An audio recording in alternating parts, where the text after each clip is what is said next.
Never take what we say to be 100% fact or truth. Do your own research, connect your own dots, and come to your own conclusions based on that. Dig for the truth. The days of eating auto-truth are over.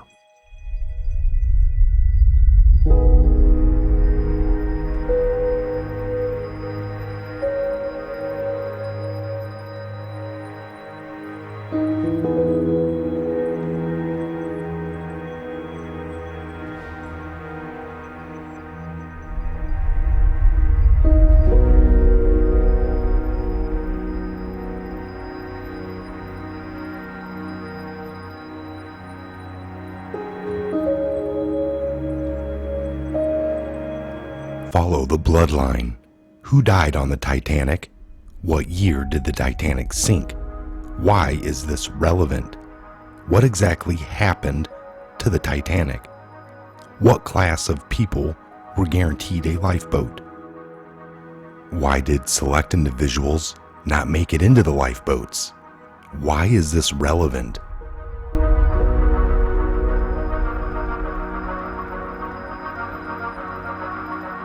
What is the Fed? What does the Fed control? Who controls the Fed? Who approved the formation of the Fed? Just forget the Hollywood blockbuster movie film Titanic, starring your favorite actor.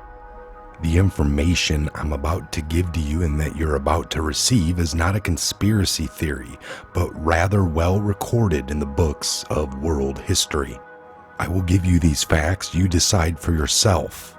In 1898, a man named Morgan Robertson penned a book titled Wreck of the Titan about a luxury liner deemed unsinkable that was going too fast in the North Atlantic in April and hit an iceberg, killing most everyone on board due to lack of lifeboats. And just 14 years later, this fictional book would play out in real life, exactly down to the name, with the wreck of the Titanic. But this time, it would have major political implications because some of the wealthiest men in the world were on that ship, and some were opposed to the Federal Reserve and the central bank.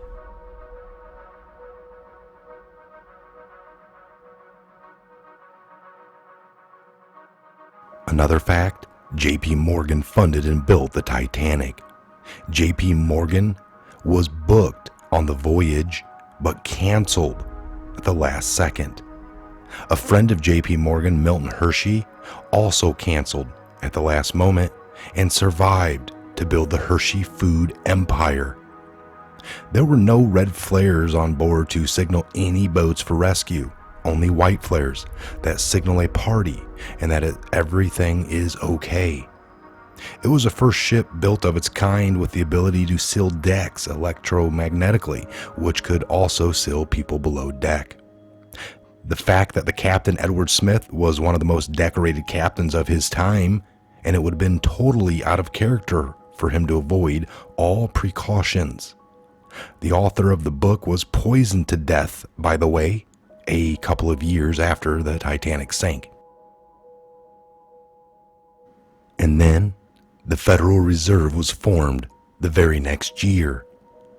The Astor family was one of the richest families in the world at the time, and John Astor III opposed the Federal Reserve. John Jacob Astor, the richest man in the world at the time, a friend of Nikola Tesla, and a very outspoken opponent of the creation of the Federal Reserve, Astor gained his wealth in part as a real estate builder, an investor, and an inventor. Other prominent Federal Reserve detractors such as Benjamin Guggenheim and Isa Strauss also died on board.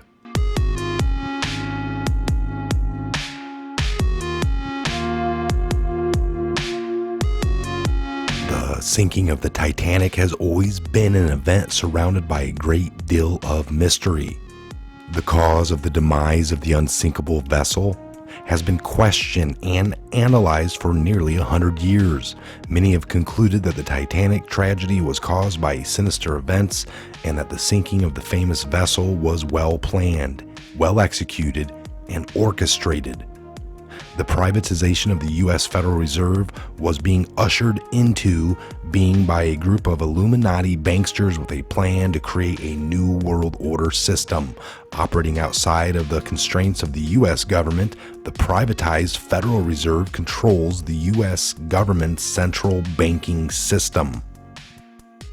And unknown to most people, the Federal Reserve is no more federal than Federal Express. It is a private institution with a well-crafted name. Being federal at the beginning is about the extent of that. Through the Federal Reserve, the banksters could loan money, shape the world landscape, and become one of the most powerful organizations in the world, which they have. Here's how the Federal Reserve and the Titanic are connected. In 1910, 7 men met on Jekyll Island just off the coast of Georgia to plan the Federal Reserve Bank. Nelson Aldrich and Frank Vanderklipp represented the Rockefeller Illuminati financial empire. Henry Davidson, Charles Norton, and Benjamin Strong represented J.P. Morgan's Illuminati family connections. Paul Warburg Illuminati represented the Rothschilds Illuminati banking dynasty out of Europe. The Rothschilds were the banking agents for the rest and held the key to the wealth of the Roman Catholic Church.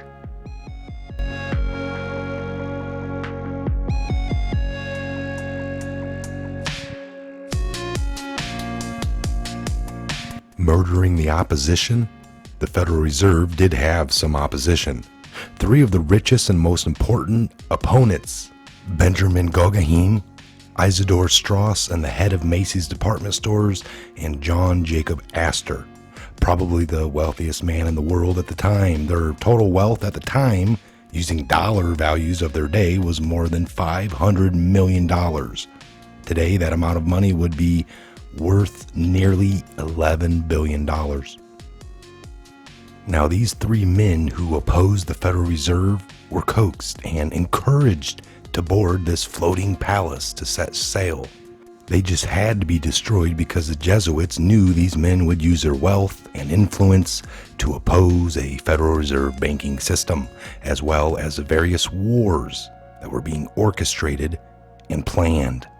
All 3 of these men who opposed the Federal Reserve died during the sinking of the Titanic. The Federal Reserve was installed as part of the Federal Reserve Act in December of 1913, roughly 1 year and 8 months after the Titanic tragedy. World War I was ignited less than a year later.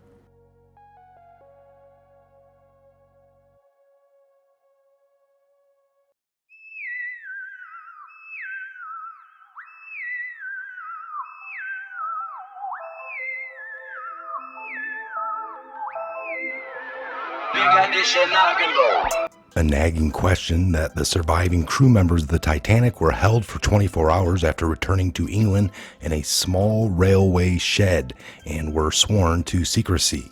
Why?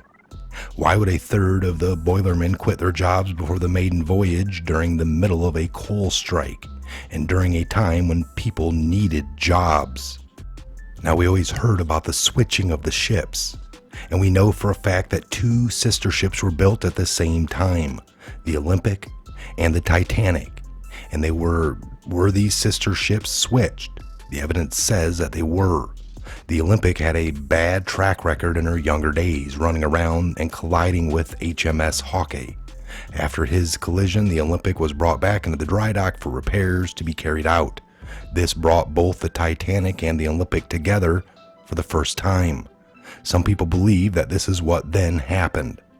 The Olympic was quite badly damaged. It would cost a lot to repair, and then it would delay the launching of the Titanic by months. So what could they do? They needed a reliable ship and needed it for the 10th of April of 1912. With time running out, they decided it would be easier to do a botch job on the Olympic and concentrate on the Titanic. But it was already too late. With days to go before sailing, the sailing day came fast approaching. The Titanic was not yet ready, and the Olympic was still sitting barely seaworthy in the dock. It is here that the unthinkable happened. Bruce Ismay and J.P. Morgan then realized that if the Titanic does not go to sea on April 10th, that they are going to have a big money problem from passenger refunds. especially when the price of the coal was at an all-time high due to the coal strikes. They told Captain Smith their plan. They would cancel all other White Star crossings for a week surrounding the Titanic sailing so they would not have to pay for the coal. Passengers affected by this would be offered a cheap ticket on the Titanic so that the White Star would make money on it. Captain Smith was paid handsomely for sinking his ship on the 5th day. He was told that everyone would be safe, as they would make sure ships were in the vicinity of the accident, and then Smith agreed. Of course, all that was a lie. Meanwhile, the Olympic ships' lifeboats were being offloaded and placed onto the Titanic, and vice versa. Any object with the Titanic name were put onto the Olympic, and again vice versa. Then, on April 10th, the cheering crowds had a ship to sail on. The Titanic was ready to sail, but it was not the Titanic. It was in fact the Olympic, dressed up as the Titanic. So the Olympic set sail for a 5-day cruise, and then she would have to be deliberately sunk so that the White Star could claim the insurance on the Titanic, when in fact it was the Olympic that had sunk. However, some objects were forgotten. The conspirators forgot to put binoculars on the Olympic, or the Titanic. So on the night of April 14, 1912, the Olympic crashed into an iceberg just under 24 hours too early. She sank, taking 1,523 souls with her. J.P. Morgan and White Star now had a problem. They could claim money on the Titanic, Olympic, sinking, but they would have to pay the bereaved. Nonetheless, J.P. Morgan and White Star did make money out of this disaster, and the Titanic, sailing under the name of the Olympic, served the company for the next 24 years without incident. There is one final clue after all the years later of finding it, and the letters M and P were being visible on the wreck absolutely clenches the whole story. Again, I am Michael. There's much more to come about this. This is just part 1 covering the buildup. But what's happening now with Trump in the last 24 hours on some of the Fed Reserve and different things that we're seeing here on the screen. Again, look for part 2 of this. Very extensive Federal Reserve understanding in full. The more you know. Again, I'm Michael. This is the Patriot Hour. God bless, Godspeed to each and every one of you.